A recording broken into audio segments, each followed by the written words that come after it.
The base captain, who was sitting behind his desk in his big looming chair with his back, said, Well. It seems like we have a problem here, soldier. He turns around abruptly and slams both of his fists on the table. His eyes were as black as a crow's feathers and felt like they were shining equally blackened rays right at me. I gulped. "Permission to defend myself, sir!" Dr. Crow's Eyes sat himself back down and grouched, "You can try." Okay, so here's what happened. "I will get my letter if it's the last thing I do," I whispered in front of the door. But before I opened it, I checked behind me just to make sure no one was there. I smiled as I opened the door ever so slowly and then crept in as quietly as possible into the room. "That'll teach you to withhold my mail from me," I said as I took the screwdriver out of my pocket and then unscrewed the mail hinges. Aha! "My weekly letter from Timely Comics!" I exclaimed, but maybe a little too loudly. A mailroom officer slammed the door open, and boy was he furious. "What have you done?" And so there I was, standing in front of my base captain, trying to figure out how I was going to explain to him why I destroyed military property. "Sir, there was a mistake in the mailroom and my letter was overlooked and therefore didn't reach me, sir. When I saw it was there, I politely asked a mailroom officer if he could retrieve my letter and he denied me my right. So I believe I had to take matters into my own hands, sir," I proudly said with my chest out, hoping to appeal to the captain's values. He just stared at me and then let me have it. Walking back to my bunk, you would think that the words Leavenworth Prison would have scared me.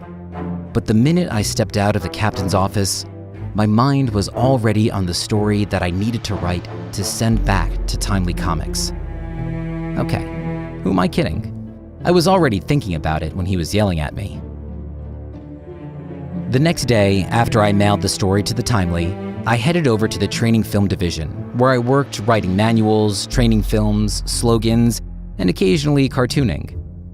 I had worked alongside some pretty interesting people: Academy Award-winning director Frank Capra, Charles Addams, who was a New Yorker cartoonist, and a children's book writer and illustrator, Theodore Geisel. You probably know him better as Dr. Seuss. "Private, I don't know how you did it," said another officer who just walked in. "But a colonel has saved your behind from going to prison." I smiled and said to him, "My superpower is luck. If you're lucky, everything works. I've been lucky."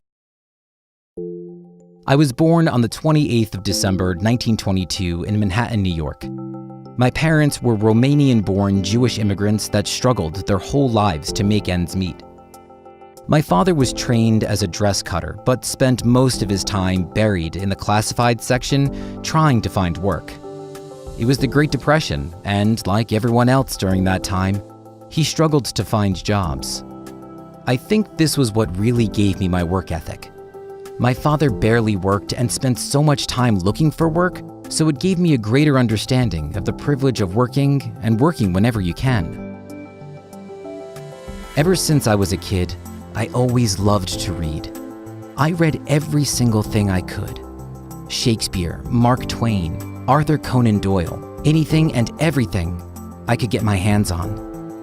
I loved everything that was imaginative, high concept, a little bigger than life. It's no surprise, I also loved to write too. I realized at a young age that that was what I was going to do. Well, I dreamed of writing the next great American novel, but hey, if you asked me, I got a much better end of the deal. Every job I had as a kid revolved around writing. I even wrote obituaries. Anything I could do to write. Well, I also wrote press releases for the National Tuberculosis Center and sold subscriptions to the New York Herald-Tribune newspaper. I had other odd jobs here and there too, but my focus was always on writing. One day, I got the job that would forever change my life. As I mentioned before, I've been very lucky. My uncle, Robbie Solomon, was working at a company called Timely Comics, and when an assistant job opened up, he asked me if I wanted the job. I couldn't say yes fast enough. I was working directly under my cousin's husband, Martin Goodman, and I was doing the little things to help out the writers and artists. Things like making sure the inkwells were filled. You see, in those days, the artist dipped the pen in ink, so an assistant's job was to make sure they always had ink. I also went down and got them their lunch, I did proofreading, I erased the pencils from the finishing pages for them. It wasn't like nowadays, where everything is all digital, but it was a blast for me. I got to learn and write from everyone that was there. The golden age of comics. It was a magical time. With a work ethic like mine, it wasn't long before I proved myself and my skills and was handed more and more assignments to show off my writing. I even got to do an issue of Captain America. But what was really cool was getting a chance to create my own hero, the Destroyer. It was doing quite well, but before I got to make it even better, the Army came calling. When I was in the Army, I still worked and was able to keep practicing my writing, as I was only one of the 9 men in the Army that got the title of playwright. After I left the Army, I came home, but things weren't the same as when I left it. Timely Comics was now Atlas Comics, but sales were not doing so well. People were no longer interested in comics. It was just viewed as something silly only for kids, and we had strayed so far away from making cool comics about cool superheroes. We were instead doing comics about horror stories, romance, westerns, cops and robbers, etc. Even the writers, including myself, were losing our passion to write and create. And as if things at the office weren't bad enough, the worst thing imaginable happened. My cousin had set me up on a blind date with a model at a modeling agency. Instead of meeting my intended date, my dream woman Joan had opened up the door, and the minute I saw her, I professed my love to her. You are the love of my life, and I have been drawing your face since I was a child. We were married 2 weeks later and welcomed our first baby girl 3 years later. We were the happiest we could ever be. Unfortunately, not long after, we all had to endure a loss greater than we could ever imagine. Joan delivered our second baby girl in 1953, but she passed away 3 days later. It was the hardest thing to ever happen to us, but we only pulled through because we did it together as a family. The late 50s came and Atlas Comics was on the verge of being shut down. Even I had already planned on changing careers. Then our competition released and received huge success from the Justice League of America. So, as a response, Martin assigned me with coming up with our own superhero team. I had nothing else to lose, so I figured it was time to take some risks. I experimented with creating characters with real-life problems, with actual character flaws, and dealing with the regular issues that everyday people had to deal with. I gave them bad tempers, relationship problems, bickering, melancholy, issues with accepting their roles as superheroes, issues with bill payments. Who would have ever imagined superheroes having issues paying their rent? We wanted to write something that could appeal to the older audience by giving them depth to the characters. Jack Kirby and I put together our first team, the Fantastic Four, and that was that. We were back. As the company began to soar again, it was time to change our identity. We came up with the name Marvel, which is today now known as not just the universe all these cool superheroes are based in, but also a name for a method I and others created, the Marvel Method. The Marvel Method is how we produced comics as fast as we could. I'd come up with a basic description of the plot for an artist like Steve, who'd then take it and he'd be off and running. He'd take those skeleton outlines I had given him and turn them into classic little works of art that ended up being far cooler than I had any right to expect.